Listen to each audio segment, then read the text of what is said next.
This is NFL Chaos with Jeremy. I am Jeremy, and I bring the chaos. So, what is going on this week in Jets world? Will we get Deebo Samuel? It seems like a new wide receiver every week. We'll talk about that a little later. I want to talk about Sauce Gardner. And boy, does that really have Jets Nation split in half, doesn't it? There are people who would love Sauce Gardner at number 4. That's right, at number 4.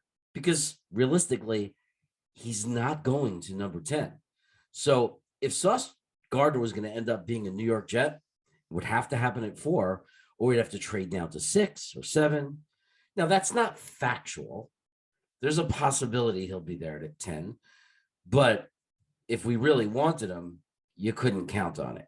Now, would we take him over Kayvon Thibodeau? That would shock me. I don't expect that. But what if Hutchinson and Thibodeau are off the board? I personally don't see how we can go Aquano or Neal if one of them is there. Don't get me wrong. I love both those players. Part of me wishes we needed one of those players right now. But the reality is you don't draft a Neal or Aquano to keep one of them on the bench. And I don't see how you're going to bench Becton. I understand that there's some risk there and concern about his knee.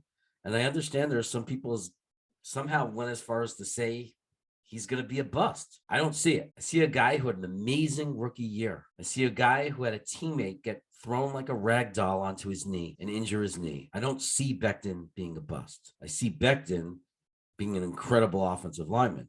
Does that mean I don't want depth in the position? Absolutely, I do. You don't use a number 4 pick for depth. You just don't. You don't draft a guy so you can bench your potential all-pro tackle because you're worried about his knee. Maybe that means later in the draft, you draft an offensive tackle for depth and maybe a future starter. Some people have suggested trading Fant. Doesn't that kind of waste our pick a little bit? I mean, just a little bit. You're going to take an asset like a number 4 pick in an NFL draft to create a situation where you have to trade somebody who just had their breakout year so you could avoid having to pay them. I mean, I guess it's a possibility, but wouldn't that be kind of like a little bit of a punch in the gut? We already have our tackles lined up for going into this year. I mean, we can end up getting someone good for him in a trade, but wouldn't you feel ripped off a little bit? We got other needs. I mean, edge rusher is a big one. But if Thibodeau and Hutchinson are gone, who's the elite player on the board in that situation that can't miss,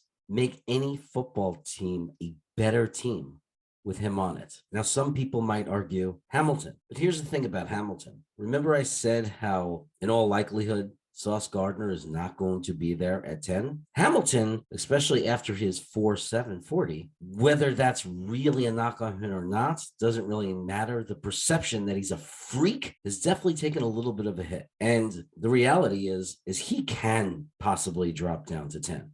Now, I'm not saying we would take him if he did. We might trade down. I'm just saying you're certainly not going to take a guy at 4 that you believe has the possibility to be there at 10. Sauce Gardner is a rare prospect. As much hype as he's gotten, I don't even know if he's gotten enough hype to justify how good he is. He is a freakish athlete. He has unordinary speed for somebody his size. If Robert Saleh and JD believe that Sauce Gardner is going to be as dominant in the NFL as he was in Cincinnati or for Cincinnati, don't be shocked if they take him. How often do you find a cornerback like that? Now, here is my issue or my problem with taking Sauce Gardner with the 4th. It's not that he's not an amazing player, and I'm sure a lot of people feel the same way I do, although we can always use a shutdown corner. I mean, I know we like Hall. I know we thought Eccles has potential, and they do, and they're good players, and they could be depth players. So it's not impossible. I mean, we would improve our team.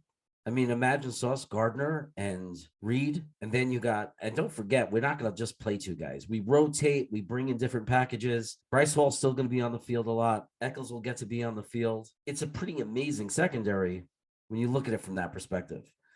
The real problem I have, other than just it's not the perfect positional fit, is what do you do with 10? If there's another edge you really like that's still going to be there, a George Karlaftis. I don't think Walker's going to be there at this point. Do you take him? Maybe Jermaine Johnson at 10. But the problem is, okay, an edge we like slips to 10. So we got Sauce Gardner and we got an edge. No, I know a lot of Jet fans are happy. We had the 32nd worst rated defense in the NFL. What's wrong with adding 2 defensive guys you believe in? That could be studs. Nothing is wrong with it, except we didn't address wide receiver. And wide receiver right now is becoming even more and more of an issue. Not so much because we need a WR1. I don't know if that's factual or not. Elijah Moore could very easily be the WR1 we're looking for. Just give the kid a minute. Before he got hurt, when we gave him some games and he started to learn, he was one of the hottest NFL receivers in the league. And he has tons of talent that fits our system. He has the ability to run with the ball. He has the ability to do all kinds of trick plays. He could just destroy a team short patterns, but he can also then stretch it deep. Corey Davis, I know he had a rough year. He had some drops. He had some tough games, and it frustrated us. There's also some good plays, and there was also some potential there to be a very solid number 2. And I'm not 100% convinced that we absolutely have to have for next year a clear WR1. It might be the year where we find out or we see if there's evidence that Elijah Moore is going to be that. Remember, it's not very realistic that we're going to win a Super Bowl next year. Some people don't even think it's realistic that we're going to go to the playoffs. So do we need everything now? I sure would like to address wide receiver, and here's why. The names on our roster scare me, because when you say Elijah Moore, Corey Davis, Braxton Berrios, and then we're not certain about Mims, we don't know what or who he's going to be, then what? Tariq Black, DC Montgomery, Jeff Smith? It gets a little scary. We need some depth. I know what you're thinking. There's still rounds 2. There's still round 3. We got 2 picks in round 2, and we got a pick in round 3. That's true. And you know what? I think there's a chance there's some stud receivers that have come out of those 2 rounds. Now, there's a chance that the best receiver long run will come from the 2nd or 3rd round. There's a chance. There's more of a chance there'll be just a WR1. Maybe not the best of the group, but a legitimate WR1. We know this. The past shows it to be true. The question, though, is what are your odds of hitting? Are your odds of hitting in the 2nd round better than your 1st round? That becomes the question. For me, it becomes a personal hit because I really love Jameson Williams, and there's no way we're getting him in the 2nd round. We'd have to use our number 10. And the only way I can really support that and get behind that is if we get our edge at 4. But I don't say reach for an edge at 4. I don't know if Jermaine Johnson or Karlaftis are guys you can reach for with the 4th pick. Maybe the JD disagrees and he won't consider it a reach. I don't know. If you think so, put it in the comments. I'm not saying you're wrong, just saying what I think. I think if we take Sauce Gardner, we have to take an edge at 10, unless that's reaching. But boy, it would be weird not to take an edge in the 1st round. I would hope they know something and they're really confident in whoever they take later. Just not so sure. But look, apparently we missed on DK. Well, we didn't really miss. Seattle saying they don't want to trade him. They have no interest in moving him. That's true. There's nothing we could do about it. I never believed Tennessee was looking to trade Brown. We never really had a shot at Tyreek Hill. We didn't. The guy loves Miami. He has a home there. It's his hometown. It's his dream. For him, there was no way that we were going to differentiate ourselves from Miami. What, we're going to pay him $33 million? Well, guess what? $33 million is not more than $30 million. Not when the difference is playing in Miami or playing for New York, because whether you live in New York or you live in New Jersey, you got to consider the taxes. Once you take out that state tax, do the math. So what are we going to do? Pay him $40 million? Is that the answer? Just pay any price? Are we that desperate for a WR1 that will overpay and just kill the rest of the team? No. So it looks like we're going to have to get a wide receiver in the draft unless Debo is still really on the market. Unless DK is really on the market. But if that doesn't happen before the draft, we're in a little bit of a conundrum. We're in a conundrum. We need 3 top 10 picks. Out there, I said it. We do. We need 3 top 10 picks. This way we can get an edge. We get Sauce Gardner. We get a receiver. We could do that. If we had 3 top 10 picks, it's all possible. It'd all be possible. Worst case, we could trade 2 of the top 10 up. Make sure we get Thibodeau or Hutchinson. And then get the best wide receiver, and then just say, oh, well, we have Reed and Bryce Hall and Eccles. It's not bad. But man, if we had 3 top 10 that were high, my God. But we don't. We don't. But just to make you feel better about wide receiver, a lot of people have been asking me, why would the Jets take a guy who just injured his ACL in front of the country in Jameson Williams? Because everybody knows in the last couple of weeks, I've been all about Jameson Williams. Did Chris Sims influence me? Hell yeah, he did. Guy played in the NFL, grew up in an NFL family, has made amazing predictions in the past. Not predictions, but he's analyzed and been right a lot. Does that mean do I listen to Chris Sims and then shut off the video and say he's right? No, it makes me run to the videos, tape, YouTube, and I search and I look. Because the truth is, I really didn't look at Jameson Williams much. I remember he was really good in college. I don't watch a ton of Alabama, but I watched some. I remember he was good, but I didn't know why he would be any better than Olave or Garrett Wilson. Some of you are saying he's not, and you're entitled to that opinion. But I went and started watching really carefully, and I watched the other guys again. I watched Wilson again. I love Wilson. Wouldn't be upset if we ended up with him somehow. I'd be upset if we took him over Williams, but I wouldn't be upset if we ended up with Garrett Wilson. But the reality is, when I watch the tape, it's a YouTube video, but when I watch him over and over again, there are things that I love. And here's a surprise. I'm going to play it and show you what I'm seeing, what I like. I'm going to do that. So am I influenced by Chris Sims? I admit it, yes. Just like I'm influenced by Joe Blewett, Play Like a Jet, because these guys break it down. Chris Sims, not so much on film. I just use him as a guide of other players to look out for, just like my friend Dom C, who you see me on this channel every Sunday night. He's a guide. Then I run and I look at the tape because I have to see it with my own eyes to talk about it, to generate an opinion about it. It has to come from my own eyes too. I can't just go by what someone says blindly. And when I do, I say, I'm trusting Dom C on this. When I say it, I would make this pick and pick this guy because I haven't had time to look at the tape YouTube video. I don't have all 22. Openly admit that. But let's take a look at Jameson Williams and maybe make you feel a little bit better about missing out on some of the wide receivers out there. Now let's look at this play. Look at this play. Look at some of these plays. Okay, so look at the amount of space there is. 29 had so much time to close that space and failed to. Look at this. He just runs through defenses. But here's what I love. Did you see the amount of space he had? Let's see, I think they're going to show it again. This is against LSU, okay? It is against LSU. Look at the space he has when he catches that ball. Now watch this. We'll play it from a different angle. Watch this. Look at the space.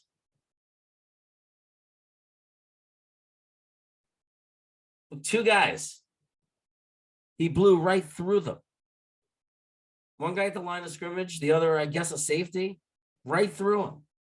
Not even close to covering him. Oh, yeah, by the way, he covers punts too. Watch this. That means freakish athlete. Let's watch this. Look how he just outran him the whole way. He had to stop and catch a football. The other guy didn't. How does he get through these two guys? Puts up a fight, doesn't go down, doesn't get pushed out of bounds. Oh, yeah, he can return punts. Look at that. Look at that balance. To not go out of bounds there? Are you kidding me?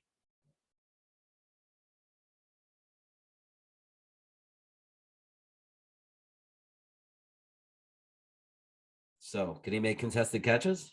Can he go up and get it? Let's see where he is. Look at him. So they're staying with him now, right? They have a chance to stop this, right? No, they don't.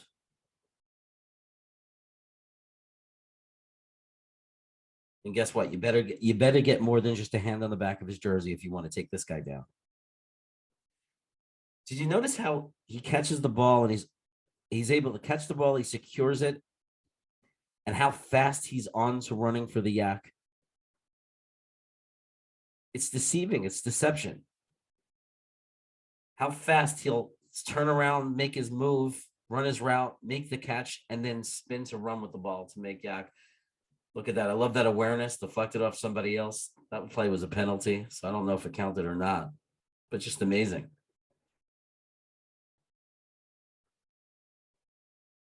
Look at this. Simple slant. He's just going to outrun everyone. That's what speed is. It's not just in a 40. He does it on the field. Look at this. Boom. Could have been more space there if it was thrown ahead of him, right? I mean, not that it was a bad pass, but it could have looked even easier. Did you see that? Let's go watch that again, because that's the kind of thing I'm talking about. Okay, that's the kind of thing I'm talking about. We've got to look at that again. So right here, watch this. That was one move off the line of scrimmage, right? Which we love in our system. Did you see that move? Did you see that move? And it was enough to stop the cornerback. Okay, and look at the space he generates, because he can explode after making that move, but the cornerback can't. Now there's a safety up top, right? What happens to that safety up top? That safety up top gets lost. He's off the screen now. Who is he? Jamal Adams? Now he comes at the end because Williams had to come back to get the ball. Now this is against Georgia. It's not lightweight competition.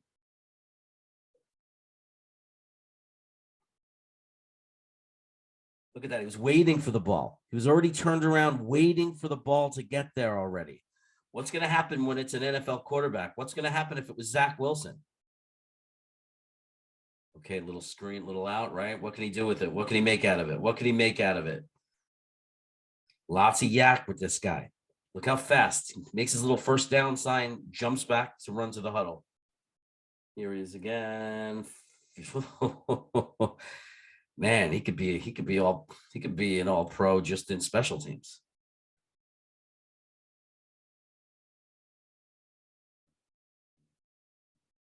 Third and 10 now. They go deep. Look at that. Look at that. Look at the space he had. That's against Arkansas, 21 in the country at the time. These aren't rinky-dink teams he's doing against. These aren't rinky-dink players. Look at that. Look at the space. How is he that open? You don't know? You got to cover that guy? Maybe they just can't cover him.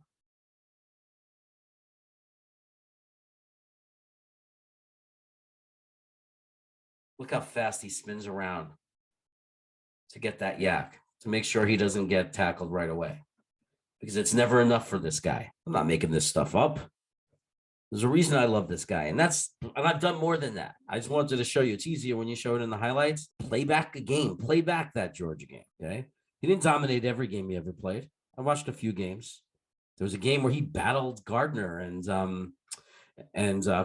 Cody Bryant. He went to war with those guys. But he fought and he made some catches. He didn't dominate them though. But that's how good Gardner is. It was like watching two future, potential Hall of Fame players, to be honest, just going at it. But you watch the games. Watch the games. They play a lot of competition, real competition, legitimate SEC competition. And he makes them look like he's at a completely different level. Like they're playing for Rutgers. That's how he makes them look. It's like they're not in his league. Now, I'm not saying the tape on the other guys don't look good as well, but I see a difference in the moves that he puts on, his explosion off the line, his explosion after making a move, after juking out a cornerback and breaking their ankle. He then could accelerate so fast, so explosive to finish the route and get just wide open after he makes the move. So much so that he puts even more space between he and the safety. A safety is in position. They're supposed to close that space. And they can't. How can you not be excited about a guy like that? Why? Because he tore his ACL? Look, we know now that players come back from an ACL. If we don't have him for the beginning of the season, I could live with that. I'm thinking long term. I'm tired of thinking short term. I'm tired of making decisions based on the short term. And then sometime in the middle of the season, he starts exploding like Odell did when he came in for the Giants. a little later in the season and just lit up the league, right? So how stupid would we feel then? This guy is a guy that could be compared to the guys from last year. He could have been in that class. Devontae Adams, Jamal Chase, Waddle. He's the only one that's at that level. Now, it might prove to be different when they start their NFL careers. Sky Moore can end up being the best of the bunch and be the next Tyreek Hill. We don't know for sure, but with the information we have and what I'm seeing on tape, no question about it. You may have noticed something to change during this video. Something very different happened when we came back from that. If you know what it is, put it in the chat. What changed about me? Anyway, can we end up with Sauce Gardner at 4? Absolutely. There's a real chance if Thibodeau and Hutchinson are not on the board, don't go into shock. It depends. It depends. Do we love the other guys that are there? Well, does JD love the other guys that are there? Because remember, at the end of the day, it doesn't matter what we feel about the players. It's what JD feels about them. Now, I predict that JD, wide receiver wise, is going to love Jameson Williams. And based on the way they're building this team, they're building it with one word that comes to my mind, and that's patience. He's the most patient GM we've ever had, I think. And that's what picking a guy who just tore his ACL is. If you believe in the guy, it's patience. It's not thinking game one he has to take over the league. Don't count on any rookie to do that anyway. It's an anomaly. It doesn't happen most of the time anyway. So what's the difference? Are we competing for a Super Bowl right now? Do we need that final piece right now? We're not up to that.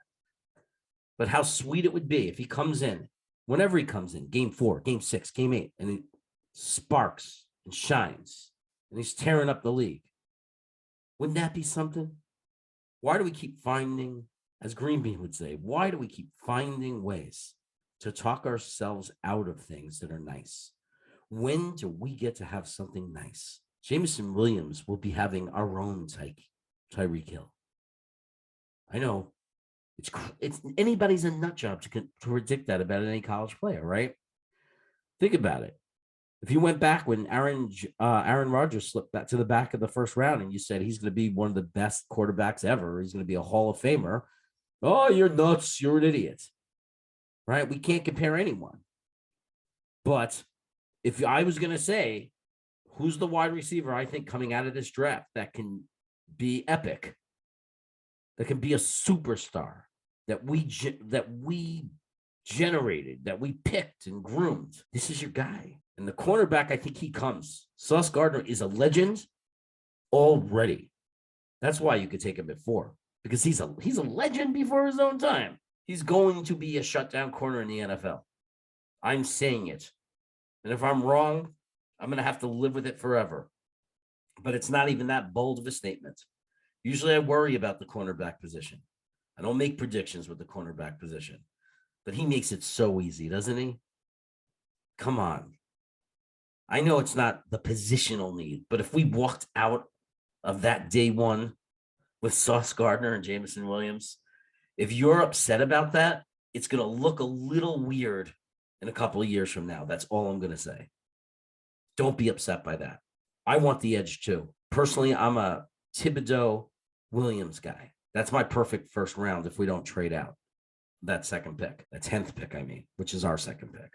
That's my perfect draft, barring a trade. But we need elite players. We need superstars. We got to go for the guys that are superstars.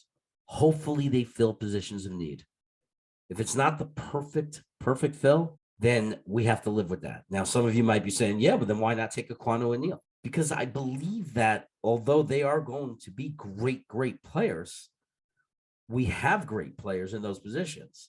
See, Bryce Hall and Eccles are not great players. Bryce Hall's very good. I think he's very good. I don't know that he's a CB1 shutdown corner.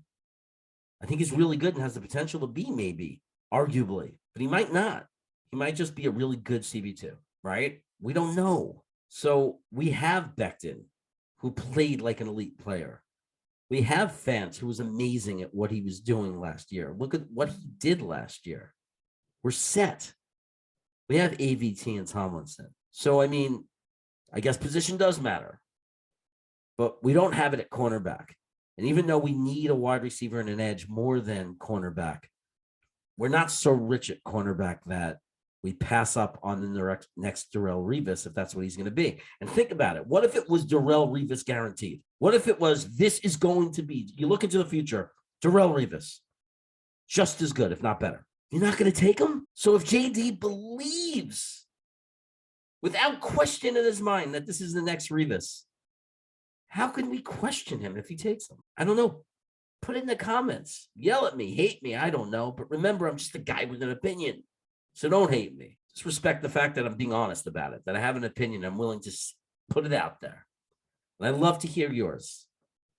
I respect everybody's opinion. So just put it in the chat. I hope you enjoyed this video. Remember, if you haven't, subscribe. It really helps me out. We have 3 great shows on this channel. And it's not because of me. It's because of my co-hosts. Friday night, we hang out with Nick Shine, an amazing guy. Everybody loves him. Always down to talk Jets football. Always have fun guests on that show.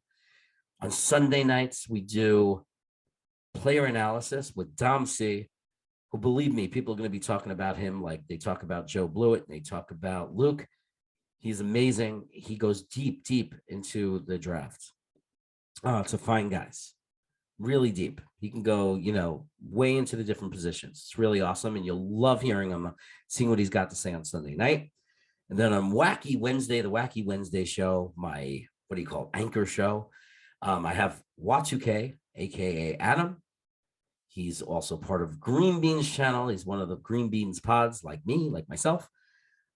He's amazing. Great information, great stats guy, facts guy. Keeps me honest. So we have 3 great shows on Sunday night, Wednesday night, Friday night. Check them out. This video is weekly. Check it out. Subscribe to the channel. Hit your little notification button because sometimes I'll come up with it by surprise. But again, thanks for watching. Have an amazing week. Let's get to the weekend and make it a good one. Take care, Jets Nation.